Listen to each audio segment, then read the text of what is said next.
নমস্কার দর্শকবৃন্দ। আশা করি আপনারা সকলেই ভালো আছেন। আপনাদের সকলকে স্বাগত আমাদের ইউটিউব চ্যানেলের মধ্যে। গতকাল বাজেট এসেছে, বাজেট নিয়ে আমরা ভিডিও বানিয়ে ফেলেছি। আপনারা চাইলে দেখতে পারেন। তো সেই বাজেটের মধ্যে একটা সবচেয়ে গুরুত্বপূর্ণ বিষয় ছিল যেটা থাম্বনেল দেখে আপনারা হয়তো একটু আকর্ষণ অনুভব করেছেন। সেজন্য ভিডিওতে এসেছেন। তো সেই বিষয় নিয়ে আমরা আলোচনা করব। যে বাজেটের মধ্যে বলা হয়েছে যে অনেক কিছুই ছাড় দেওয়া হয়েছে, অনেক কিছুই বলা হয়েছে। বিহারকে দেওয়া হয়েছে, অন্ধ্রপ্রদেশকে দেওয়া হয়েছে। ওকে? এই নিয়ে আমরা ডিটেইলস ভিডিও বানিয়েছি। No problem. তো অনেক কিছু ছাড়ের মধ্যে একটু আমরা ছাড়ের দিকে আসি। ওকে? একটু ছাড়ের দিকে যদি আমরা আসার চেষ্টা করি, তো ছাড়ের মধ্যে দেওয়া হয়েছে সোনার মধ্যে থেকে ছাড় দেওয়া হয়েছে। ওকে? যে কাস্টম ডিউটি যেগুলোর উপর লাগানো হয়, যেগুলো আমরা বিদেশ থেকে নিজেদের দেশে নিয়ে আসি, সেইসব জিনিসের উপর থেকে কাস্টম ডিউটি হাঁটানো হয়েছে। সেসব জিনিসগুলো হচ্ছে সোনার মতো জিনিস, প্ল্যাটিনাম। ওকে? এছাড়াও রেয়ার আর্থ এলিমেন্ট বলে একটা জিনিস রয়েছে। আপনারা অনেকেই হয়তো জানেন না রেয়ার আর্থ এলিমেন্ট কি জিনিস? তো সেই বিষয় নিয়ে আজকে আলোচনা যে সরকার অনেক জিনিসেই ছাড় দিয়েছে। তো রেয়ার আর্থ এলিমেন্টে ছাড় দিয়েছে। আর এর ফলে সবচেয়ে বেশি লাভবান হওয়ার চেষ্টা করছে চায়না। অবশ্য হবেও। দেখো, চায়নার সাথে যে আমাদের গালবান ভ্যালিতে যে একটা সংঘর্ষ বেঁধেছিল তারপর থেকেই আমরা চায়নার প্রতি একটা ক্ষুণ্ণতা মনে জমিয়ে রেখেছিলাম যে না, চায়নার সাথে আমরা ব্যবসা-বাণিজ্য করব না। চায়না থেকে আমরা ব্যবসা-বাণিজ্যটাকে একটু কম করার চেষ্টা করব। এবং চায়নার যে ম্যানুফ্যাকচারিং যে ইন্ডাস্ট্রিটা আছে সেই ইন্ডাস্ট্রিটাকে টক্কর দেওয়ার জন্য কিন্তু আমরা আমাদের দেশের মধ্যে ওরকম ইনফ্রাস্ট্রাকচার তৈরি করব। বাট সেটা আমরা ধীরে, ধীরে এখনো পর্যন্ত করতে পারিনি। অনেকটা পর্যন্ত করেছি। আমি মানা করব না। অনেকটা করেছি আমরা। কিন্তু এখনো আমরা চায়নাকে টক্কর দেওয়ার মতো অবস্থায় নাই। ওকে? চায়নাকে টক্কর দিতে গেলেও আমাদের কিন্তু আরো অনেক উন্নত পরিমাণের ম্যানুফ্যাকচারিং হাব বসাতে হবে। তো সেইসব দিকে লক্ষ্য করে আমরা এখনো পর্যন্ত করতে পারিনি। সেই কারণে আমরা এখনো পর্যন্ত কিন্তু অনেক জিনিস বলতে কি, প্রায় আমাদের ব্যবহারের 70% জিনিসই আমরা কিন্তু হচ্ছে চায়না থেকে ইম্পোর্ট করে নিয়ে আসি। সেটা আমাদের দেশে আমরা তৈরি করতে পারি না। তো চায়না থেকে যেহেতু আমরা জিনিসগুলোকে নিয়ে আসি, সেক্ষেত্রে আমাদেরকে লক্ষ্য করা যায় যে আমাদের সাথে চায়নার যে ব্যবসাটা রয়েছে সেটা $১১৬ বিলিয়ন ডলারের ব্যবসা হয়ে থাকে। তার মধ্যে থেকে শুধুমাত্র যে আমরাই চায়নার থেকে কিনি এমন না, চায়নাও আমাদের থেকে জিনিস কিনে। এবার কতটুকু কিনে সেটাই একটা বোঝার মূল বিষয় রয়েছে।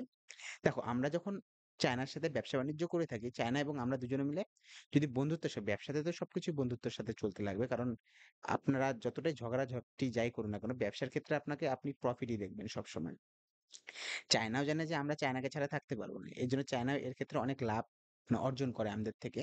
তো সেক্ষেত্রে দেখা গেছে যে চায়নার সাথে আমাদের যে ব্যবসা-বাণিজ্যর দিকটা রয়েছে সেটা হচ্ছে প্রায় $১১৬ বিলিয়ন ডলারের।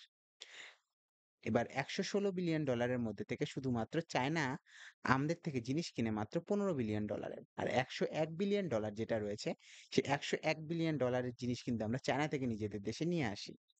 তো আমরা প্রায় বলেছিলাম যে অনেকগুলো চাইনিজ অ্যাপ আমাদের হচ্ছে বন্ধ করা হয়েছে প্রায় লকডাউনের সময় সেই করোনা কালে। বলা হচ্ছিল যে ডেটা লিক হয়। হ্যাঁ, সেটা ভালো ব্যাপার। ওকে। ডেটা লিক একটা ডেটা মানুষের প্রাইভেসি বলে একটা কিছু জিনিস রয়েছে সেটা লিক হওয়া কখনোই উচিত নয়। এবার কালকে যে বাজেট পেশ করা হয়েছে সেই বাজেটের মধ্যে বলা হয়েছে রেয়ার আর্থ এলিমেন্ট এর উপর কিন্তু কাস্টম ডিউটির ছাড় দেওয়া হয়েছে। ওকে? তো আপনারা স্ক্রিনের মধ্যে দেখতে পাচ্ছেন যে স্ক্রিনের মধ্যে আপনাদের দেখতে পাচ্ছেন বিভিন্ন পেপারের কাটিং, সেটা বিজনেস টাইমস হোক, ইন্ডিয়া টুডে হোক, সেটা মিন্ট হোক এবং দ্য হিন্দু নিউজপেপার হোক, সেখানে কিন্তু ছাপানো হয়েছে যে কালকে বাজেটে বলা পেশ হয়েছে। অবশ্য কালকে যারা বাজেট দেখেছেন তারাও দেখেছেন যে রেয়ার আর্থ এলিমেন্ট এর মধ্যে ছাড় দেওয়া হয়েছে। অর্থাৎ আমরা যে দেখছিলাম যে গোল্ড এর ছাড় দেওয়া হয়েছে, প্লাটিনাম এর ছাড় দেওয়া হয়েছে, রেয়ার আর্থ এলিমেন্ট এর ছাড় দেওয়া হয়েছে। সে ছাড়ের ফলে কেন দেওয়া হয়েছে? ছাড়টা কেন দেওয়া হয়েছে? ছাড়টা দেওয়ার পিছনে যে কারণটা রয়েছে সেটা হচ্ছে আমরা দেখছিলাম যে বিদেশ থেকে মানে যেমন দুবাই-টুবাই থেকে কি করছিল? চুলের মধ্যে বিভিন্ন শরীরের পার্টস যে রয়েছে সেই পার্টস এর মধ্যে সোনা লুকিয়ে ইন্ডিয়াতে নিয়ে আসা হচ্ছিল। এবং যেহেতু বিদেশে যেমন দুবাইয়ের মতো জায়গাতে সোনার দাম যেহেতু কম, সেখান থেকে কম দামে এনে এখানে বেশি দামে বিক্রি করা হচ্ছিল। এক কথায় যাকে বলে স্মাগলিং করা হচ্ছিল। তো সেটাকে আটকানোর জন্য সরকার কিছুটা পদক্ষেপ নিয়েছে। এরপরের দিক থেকে যেটা আমরা দেখার চেষ্টা করতেছি সেই জিনিসটা হলো যে হচ্ছে সরকার কি করার চেষ্টা করছে? সরকার করার চেষ্টা করছে যে রেয়ার আর্থ এলিমেন্ট এ কিন্তু ছাড় দিচ্ছে। ওকে, এবার রেয়ার আর্থ এলিমেন্ট কি জিনিস সেই জিনিসটা আপনাদেরকে একটু বুঝিয়ে দিই। রেয়ার আর্থ এলিমেন্ট হলো আমাদের মাটির নিচে সেইসব এলিমেন্ট যেসব এলিমেন্টকে কি করা হয় না মানে তুলে আনা অতটা সহজ বিষয় নয়। ওকে? কিন্তু তার দাম প্রচুর বেশি রেয়ার আর্থ এলিমেন্টের। যেমন রেয়ার আর্থ এলিমেন্ট যদি আমাদের মাটির নিচ থেকে তুলে আনতে হয় সেক্ষেত্রে সেটাকে যে পরিশ্রুত করতে হয়। আমরা ডাইরেক্ট তুলে এনে তো কাজ করতে পারি না। যেমন পেট্রোল, ডিজেল এগুলো আমরা মাটির নিচ থেকে তুলে কিন্তু ডাইরেক্ট গাড়িতে ভরে গাড়ি চালাতে পারি না। সেটাকে পরিশ্রুত করা হয়। যেমন রিলায়েন্স ইন্ডাস্ট্রি রয়েছে সে কি করে সেটাকে পরিশ্রুত করে।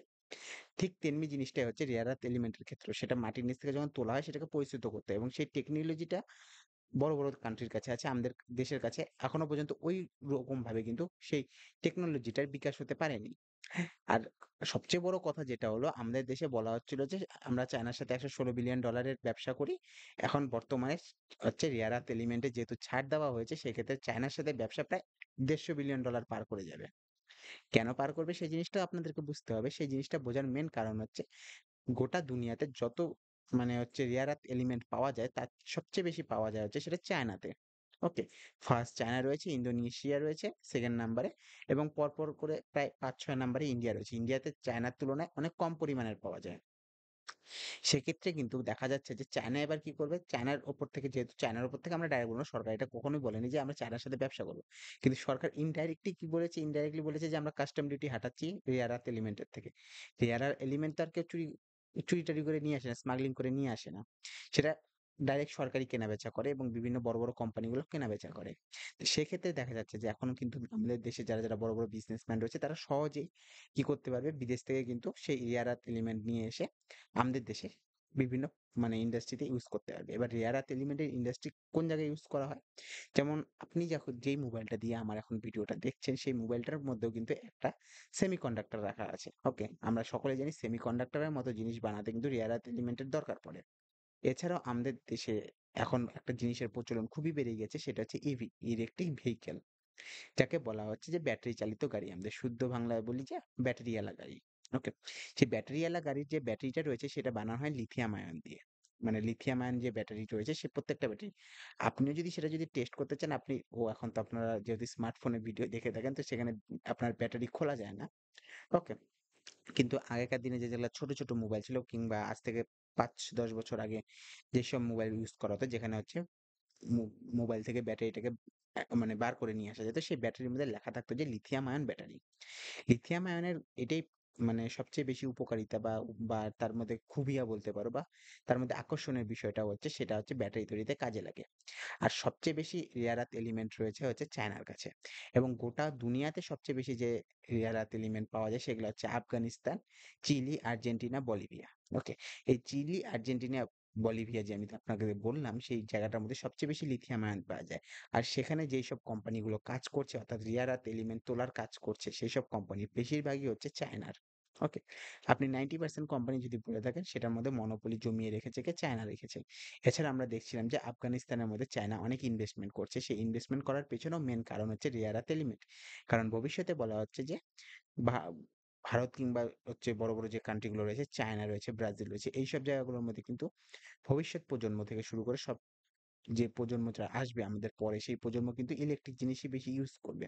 তো ইলেকট্রিকের মার্কেটটা বড় হতে চলেছে। এছাড়া যে আমাদের পেট্রোল চালিত যে গাড়িগুলো রয়েছে সেই গাড়িগুলোকে সরকার কিন্তু যে ইলেকট্রিক ভেহিকেল এটার সাথে কিন্তু চেঞ্জ করতে চাচ্ছে যে সরকার চাচ্ছে পেট্রোল ডিজেলকে আমরা কমিয়ে কিন্তু আমরা ইলেকট্রিক দিকে আমরা বেশি যাওয়ার চেষ্টা করব। আর এবার ইলেকট্রিক গাড়ি বানাতে গেলে কিন্তু আপনাকে কি লাগবে? আপনাকে বেসিক্যালি রেয়ার আর্থ এলিমেন্ট লাগবে। কারণ লিথিয়াম আয়ন ব্যাটারি ছাড়া কিন্তু আপনি ইলেকট্রিক কার বানাতে পারবেন না। তো ভারতে যেহেতু বড়, বড় স্টার্টআপ তৈরি হয়েছে যেমন এথার বলতে পারেন যে স্কুটি বানায় ইলেকট্রিক স্কুটি। যেমন এথারের মতো বড়, বড় কোম্পানিগুলোকে যে একটু সাহায্য করার জন্য কিন্তু এই ছাড়টা দেওয়া হয়েছে এবং সেই তারা যাতে হচ্ছে বিদেশ থেকে অর্থাৎ বেশিরভাগ চায়না থেকেই কিনবে গোটা দেশের গোটা বিশ্বের মধ্যে চায়নার কাছে সবচেয়ে বেশি আছে যেহেতু তো সবাই চায়নার সাথে ব্যবসা বাণিজ্য করবে। এতে কিন্তু চায়নার কিন্তু ইম্পোর্ট ডিউটি মানে আমরা যেটা ইম্পোর্ট ডিউটি রয়েছে সেটা কিন্তু আমাদেরকে চায়নার সাথে ব্যবসা বাণিজ্য যদি আমরা বলে থাকি সেটা কিন্তু বেড়ে যাবে। ওকে? চায়নার সাথে যে আমাদের ব্যবসা বাণিজ্যর যে লেনদেনটা রয়েছে $116 বিলিয়ন থেকে কিন্তু $150 বিলিয়ন দিকে যেতে চলেছে। তো সেক্ষেত্রে কোনো বিষয় নেই। কিন্তু যে আমাদের যে নেতারা রয়েছে, যারা নেতা-নেত্রীরা রয়েছে, যারা বিপক্ষ পার্টি রয়েছে, বিপক্ষ পার্টি বলছে যে যেই টাকাটা আমরা দিয়ে আমরা হচ্ছে চায়না থেকে জিনিস কেনার চেষ্টা করব, সেই টাকাটাই চায়না কিন্তু নিজের আর্মি বাড়াতে চেষ্টা করবে। অবশ্যই আর্মি বানাতে সেটা ইউজ করা হবে। যেমন আমাদের দেশে সবচেয়ে বেশি টাকা যেহেতু আর্মিতে ইউজ করা হয়, চায়নার ক্ষেত্রেও সবচেয়ে বেশি টাকা আর্মিতে ইউজ করা হয়। ওকে? এমনই কিছু নিউজ রিপোর্টে মানে আমার জানা আছে। চায়নাতেই সবচেয়ে বেশি আর্মিতে অবশ্যই যেকোনো দেশের মানে রক্ষা বাজেট যেটা হচ্ছে সেটা সবচেয়ে বেশি হয়ে থাকে। তো চায়না কিন্তু সেখানে ইউজ করবে এবং চায়নার সবচেয়ে বড় দুশমন কিন্তু ভারত। কারণ চায়না জানে যে আমেরিকা ধীরে, ধীরে শেষ হয়ে যাবে। ওকে? একসময় গিয়ে আমেরিকার যেহেতু ইকোনমি কিন্তু ডাউনফল এর দিকে যাবে ধীরে, ধীরে। ওকে? সেক্ষেত্রে কিন্তু সবচেয়ে বড় বাধা এসে দাঁড়াবে শুধু ইন্ডিয়ায়। তো সেক্ষেত্রে সেটাই বলা হচ্ছে যে সেক্ষেত্রে বলা হচ্ছে যে যদি ইন্ডিয়াকে কন্ট্রোল করতে হয় তো ইন্ডিয়ান ইকোনমিকে কন্ট্রোল করতে হবে। আর এই ইন্ডিয়ান ইকোনমি মানে সেটা সরকারের এখন পদক্ষেপে জানা যাবে যে কি চলছে না চলছে। সুতরাং চায়নার জন্য কিন্তু খুবই খুশির ব্যাপার। ইন্ডিয়ান মানুষের ক্ষেত্রে সেটা যদি খুশির ব্যাপার নাও হয়ে থাকে কিন্তু চায়নার মানুষের ক্ষেত্রে কিন্তু এটা খুবই খুশির ব্যাপার হয়ে দাঁড়াবে। যে চায়নাতে যারা বড়, বড় বিজনেসম্যান রয়েছে, যারা এইসব রেয়ার আর্থ এলিমেন্ট নিয়ে বিজনেস করছে তাদের কিন্তু লাভ হবে। সরকার তেমনই একটু ইঙ্গিত দিচ্ছে। ওকে? তো ভারতের ইলেকট্রিক মার্কেটটা বড় হবে। কারণ ইন্ডিয়ান মার্কেট বেশি, পপুলেশনও বেশি। সুতরাং হচ্ছে ইন্ডিয়ান মার্কেটটা তো বড় হবেই। তো সেজন্য বড়, বড় কোম্পানি হয়তো তৈরি হবে ইলেকট্রিক ভেহিকল বানানোর জন্য। সেক্ষেত্রে তাদের কিন্তু ছাড় দেওয়া যাবে। ওকে? তো এটাই ছিল আজকের বিষয়। তো আপনারা বলবেন যে চায়না থেকে যে এই ছাড়টা দেওয়া হলো, চায়না থেকে তো এখন লোক ইম্পোর্ট করবে। লোক বলতে কি আমাদের দেশের যে বড়, বড় কোম্পানিগুলো যে চায়না থেকে কিন্তু রেয়ার আর্থ এলিমেন্ট কিনে নিয়ে আসবে এবং ভারতে গাড়ি-টাড়ি বানাবে। ওকে? তো এক্ষেত্রে আমাদের দেশে লাভ রয়েছে কারণ আমাদের দেশে কর্মসংস্থান বাড়বে। কিন্তু অন্য দিক দিয়ে যদি আমরা বিচার করে দেখি কিন্তু চায়নার কিন্তু এতে লাভ হবে এবং চায়নার কিন্তু জিডিপি বৃদ্ধি পাবে। ওকে? এবার চায়নার জিডিপি বৃদ্ধি পাবে মানে চায়না দেশটি মজবুত হবে এবং আমাদের সাথে যেহেতু আমাদের সবচেয়ে বড় প্রধান শত্রু চায়নার, প্রত্যেকটা ক্ষেত্রে চায়না আমাদের সামনে এসে দাঁড়ায়। তো চায়নাকে আমরা কিভাবে কন্ট্রোল করব? তো এটাই আমাদের মূল বিষয়। এতে ভালো বা খারাপ দুটো দিকই রয়েছে। শুধুমাত্র খারাপ দিক দেখলে হবে না, শুধুমাত্র ভালো দিক দেখলে হবে না। হ্যাঁ, সরকার এটা করতে পারে যে চায়নার থেকে যদি না কিনে সে ব্রাজিল বা ইন্দোনেশিয়ার থেকে কিনবে। কিন্তু তার চেয়েও বড় ব্যাপার হচ্ছে চায়নার কাছে সবচেয়ে বেশি আছে এবং চায়নাই বিক্রি করবে এবং গোটা দুনিয়ার মধ্যে মনোপলি স্থাপন করে রেখেছে চায়না। তো সেক্ষেত্রে সেটাই দেখার বিষয় হবে পরবর্তীকালে। আপনারা দেখতে পাচ্ছেন যে আপনাদের স্ক্রিনের মধ্যে দেখা যাচ্ছে যে কালকে নির্মলা সীতারামন ম্যাডাম কি দিয়েছে আমাদের সামনে। তো সেই বিষয়টা নিয়ে আজকে আলোচনা করতে এসেছি। আপনাদের ভিডিওটা ভালো লেগে থাকলে আপনারা নিশ্চয়ই লাইক, কমেন্ট, শেয়ার করবেন। কারণ হচ্ছে এটা আমাদের নতুন চ্যানেল এবং ১ম কিছু ভিডিও বানানোর চেষ্টা করছি। আপনারা যদি সাপোর্ট না করেন সেক্ষেত্রে কিন্তু ভিডিওটা এগোবে না এবং বেশি জনের কাছে পৌঁছাবে না। নলেজেবল ভিডিও সবার মধ্যে ছড়িয়ে দেওয়ার জন্য অবশ্যই শেয়ার করবেন। দেখা হবে আপনাদের সাথে নেক্সট ভিডিওতে। Have a good day. Bye, by.